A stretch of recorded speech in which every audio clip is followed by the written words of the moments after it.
อ่อนเดี๋ยวไอกลับก่อนนี่ไอกลับก่อนออร่าความออร่าสดใสตามวัย14ปีเนาะ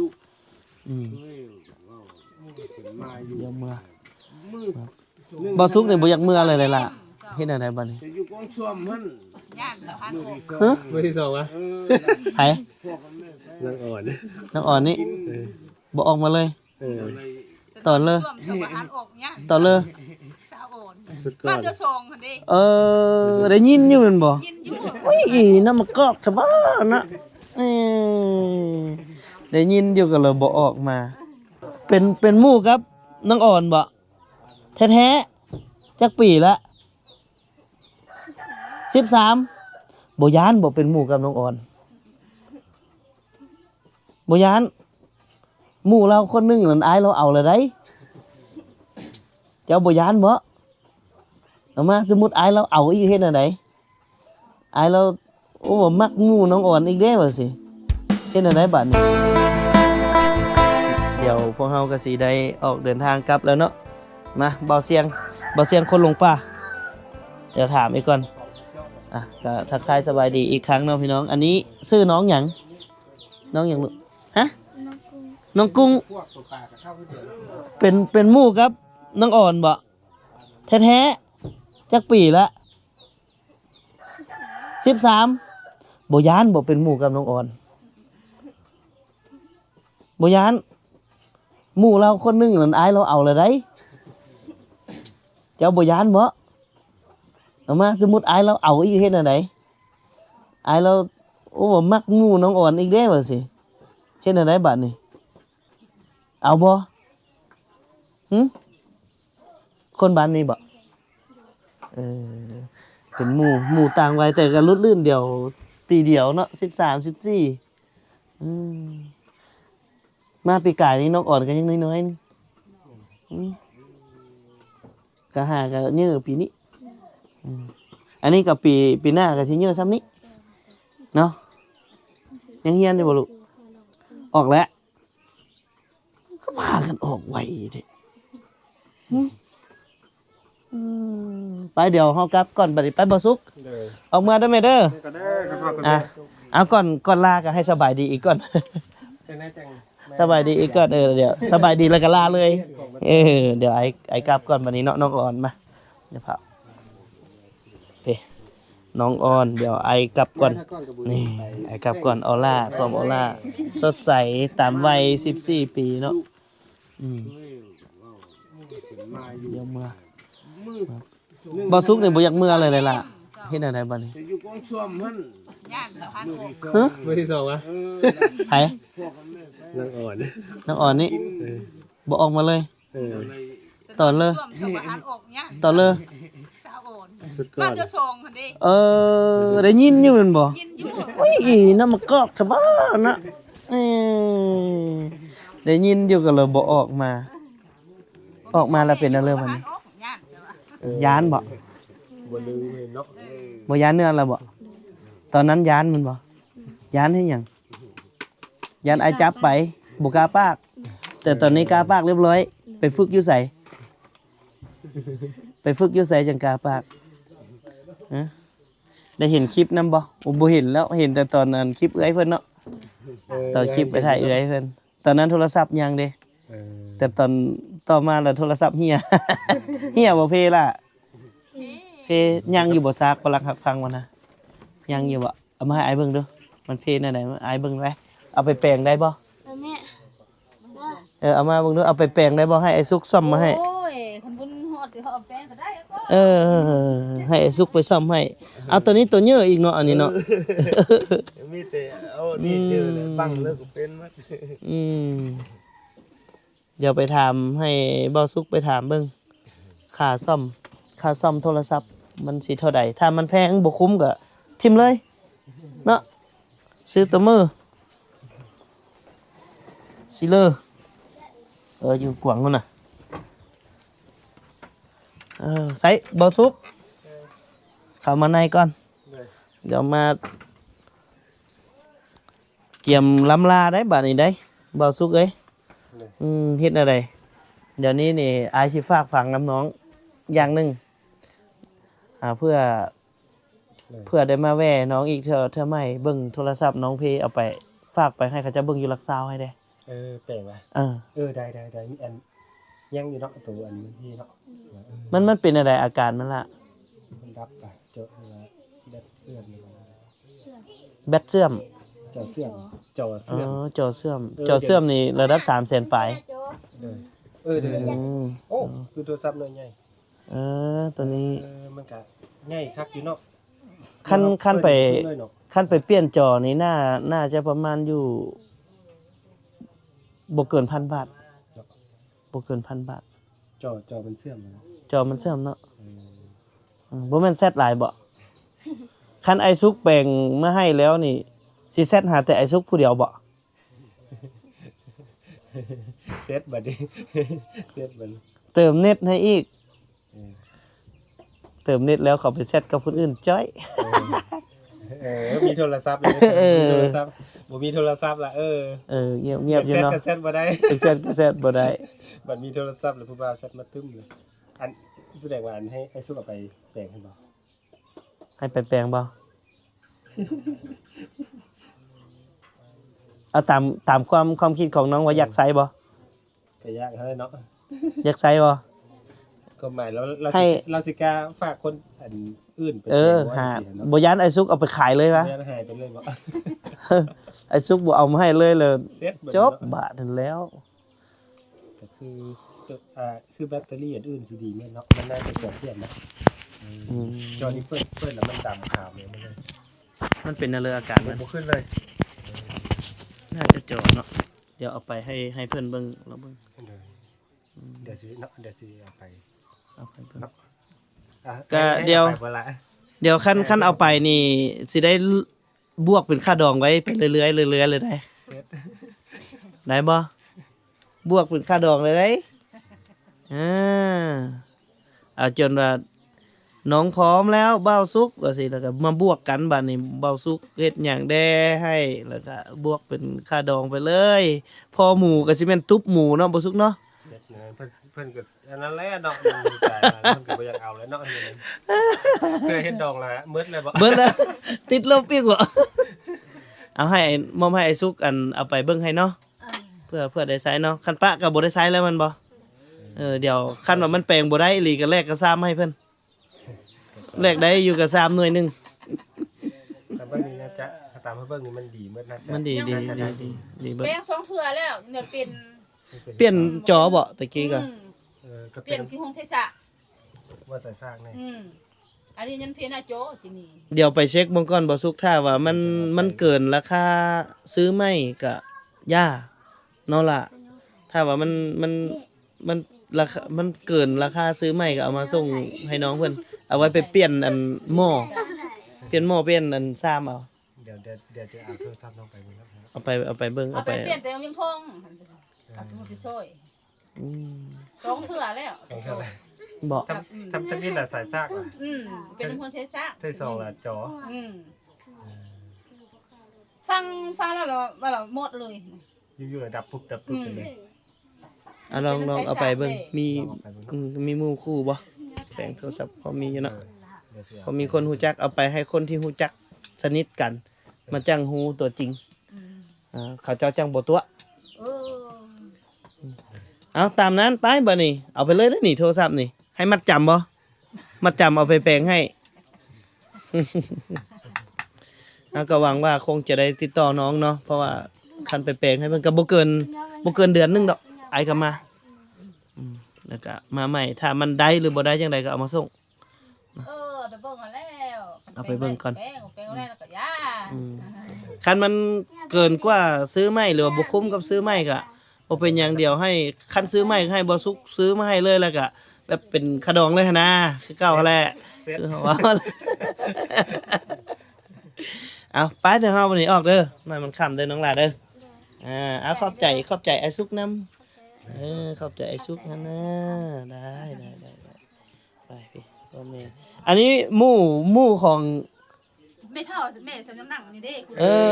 เป็นหมู่เดียวบ่นี่หมู่คู่เบิ่งได้เป็นหมู่กับน้องอ่อนน่ะอ้ายเราเอาคนนึงละได้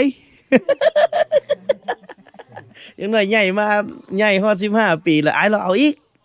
เจ้าก็ได้มาลิ้นน้ำดุๆก็มักแล้วก็เอาแล้วแหล้ว นั่นล่ะเนาะผู้งามได้นี่เนาะ ชาไม่เท่านั่ง เป็นสาวคักแน่แล้วปีหน้าไปฮื้อมาน่ะงามได้นี่ เท่าคนไม่เยอะ พูดตัวน้อยเนาะอันนี้ พูดตัวน้อย ไปหันน้องยังหันได้ เออ เกิดหันเกิดคือเกิดก่อนเกิดคือ อืม อันนี้น้ำติดน้ำหลังน้องยังเยอะ ตายบ่าวเสียงบัดนี้ได้ลำลาหักสายค่อยโอ้คักหลายมอบคืนโอ้เอาสบายดีอีกครั้งหนึงบ่าวเสียงคนหลงป่า โดย แต่ว่างวดนี้บ่าวเสียงบ่ได้พาไอ้เตียงคำไปหลงป่าเนาะ โดย เอาไว้งวดหน้าเนาะ โดยวันนี้ไอ้เสียงคำบ่ทันมีเวลาเนาะครับ เลยได้หลงบ้านก่อน โดย เออแต่บ่าวซุกนี่ก็หลงคือกัน โดย หลงฮักงามงอน ทั้งรู้มาก่อน ถึงหูมาก่อนว่าเจ้าบ่มีใจ เจ้าโสด ไปออกไปพี่น้องเดินทางจากคำกุณาเตรียมจะออกเดินทางกลับเนาะกับภารกิจของพวกเราในครั้งนี้เนาะพี่น้องเนาะจะหมดตัวนี้ก่อนหมดให้ได้จึงไว้ภารกิจของพวกเราในครั้งนี้ก็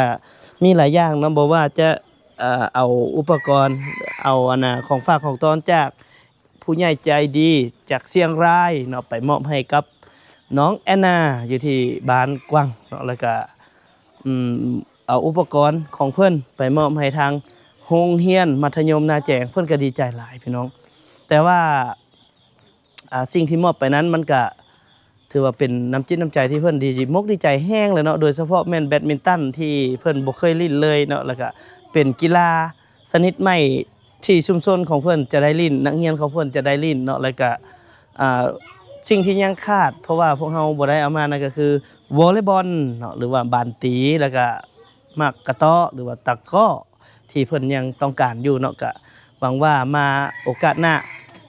ก็สิหวังว่าคงจะมีผู้ใหญ่ใจดีที่อยากฝากอุปกรณ์เหล่านั้นมาให้โรงเรียนน้องๆเพื่อได้ออกกำลังกายอีกครั้งหนึงเนาะตอนนี้เฮาสิเตรียมกลับไปน้ำลิ้นนี่บ่เป็นแล้วเนาะไปเฮาสิขี่น้ำไผเด้จักสิบ่พลาดนี่ฮะขี่น้ำเบาเสียงนี่อยากพลาดนิดนึงได้เบาเสียงอายสิได้ออกเมื่อเลยได้บัดนี้ได้ไปขี่มันน้ำเบาเสียงบ่เนาะ เข้าป่ากันยังหลงบ่ เบาเสียงเข้าป่าก็ยังหลงละไปมื้อนี้ขี่น้ำได้อยู่ขี่น้ำเบาเสียงได้อยู่ ขี่รถพาล้มอยู่ตายแท้ละ ขี่น้ำเบาเสียงได้อยู่เสื้อเลอะนี่ สบายดีก่อนสบายดี สบายดี สบายดี ซื้อหน้าใดเกาะซื้อหน้าใด ชื่อหยังนู ซื้อไอ้นูเดี๋ยวไอ้นูบังดูว้าเจ้าแม่นบ่ไอ้นูบ่แม่นไอ้บอลบ่จักปีละไอ้นูฮะจักปีเดี๋ยวถามก่อนนะเดี๋ยวลมเดี๋ยวก่อนจักปีละหมดเนี่ยจักปีลูกจักปีฮะ1 ปีบ่แม่นบ่เฮ้ย บ่แม่นแล้วบ่ บ่แม่นแล้วนะ1 ปีนี่นะ จะหาแม่สิ ใส่แม่อยู่ไสแม่เจ้าอยู่ไสไปพาไปหาแม่หน่อยไปเจ้าจักปีก็จักปี1 ปียัง1 ปีอยู่บ่8บ่ป้าคือจ้อยคักแท้กินยังแน่ว่ะคือจ้อยแท้โอ้เพิ่นสบายท้องเพิ่นได้นี่เพิ่นหือขึ้นนี่นะแม่นบ่อ้าย8 ปีแล้วบ่ ถือผ้าเนาะ เก่าแล้วไอ้ถือผ้า ป้าเฮ้ยกินมื้อหนึงจักกิโล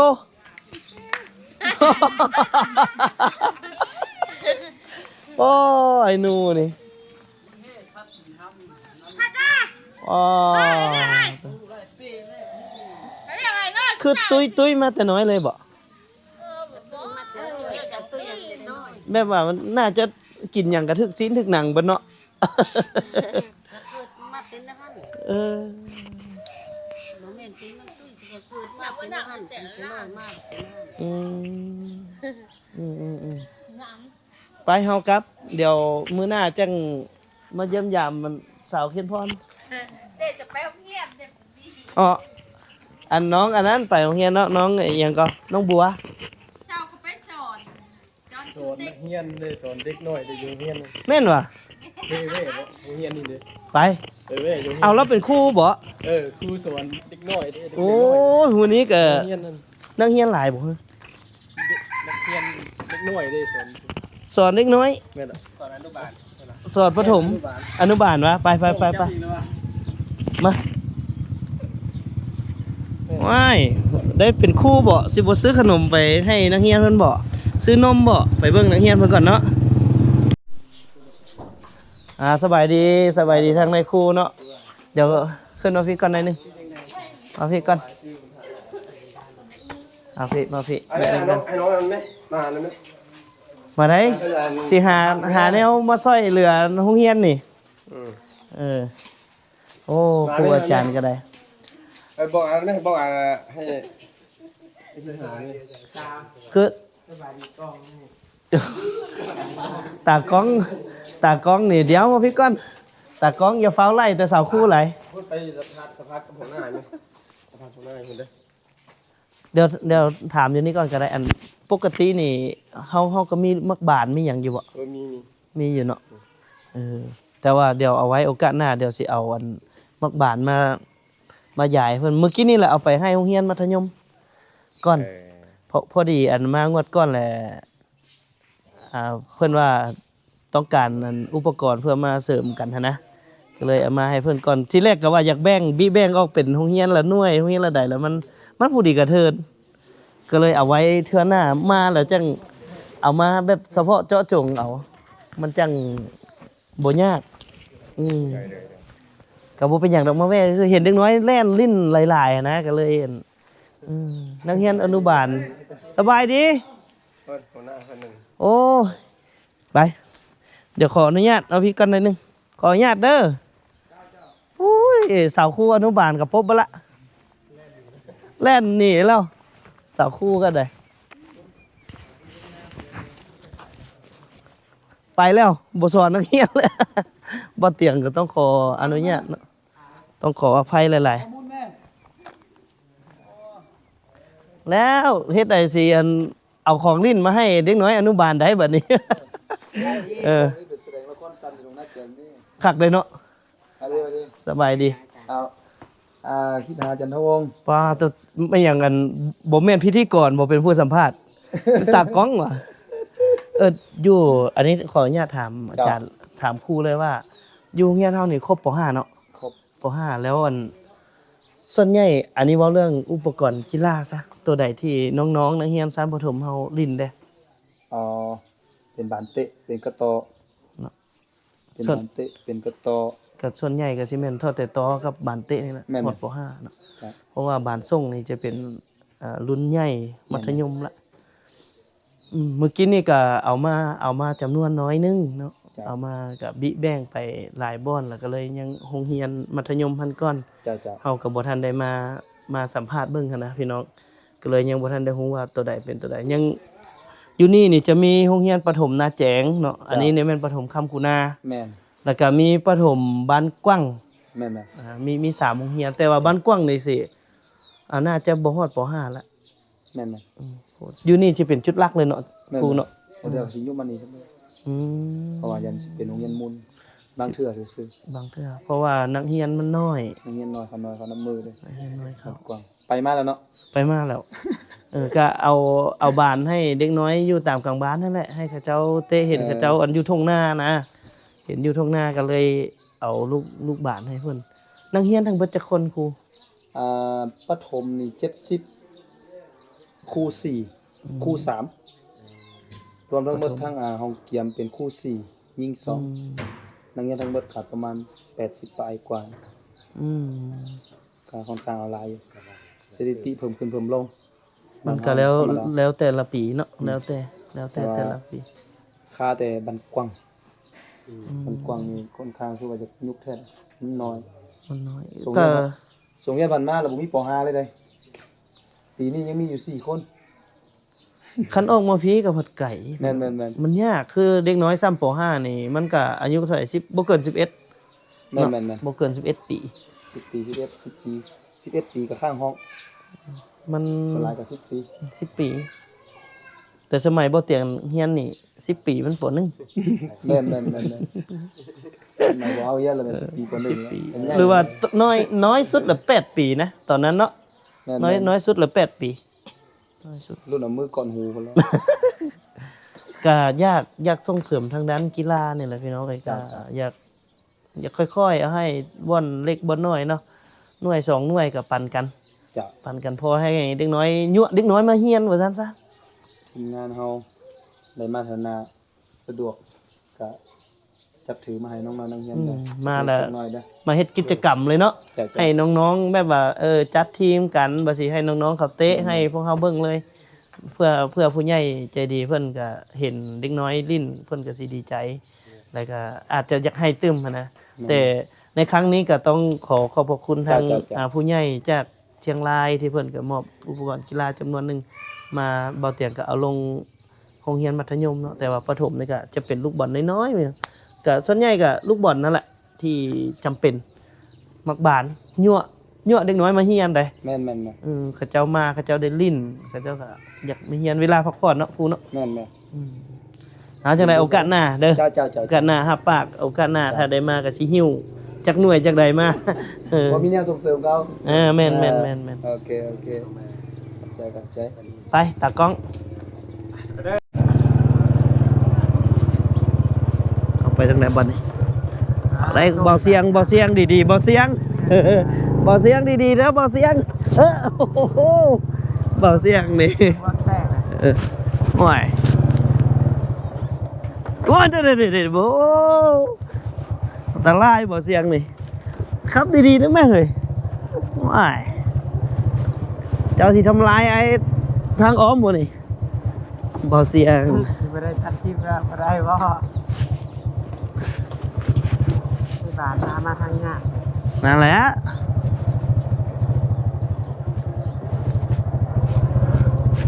นาทีไปเอ้ยไอ้บ่เสียงโอ้ลุยเขานี่เลยบ่นี่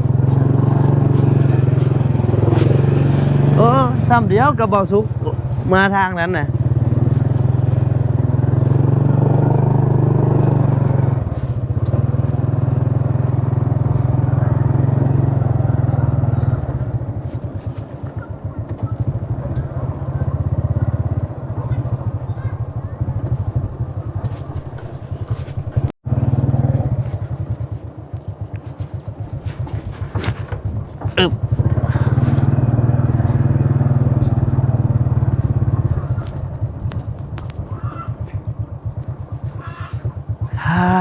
ถึงแล้วพี่น้องขากลับ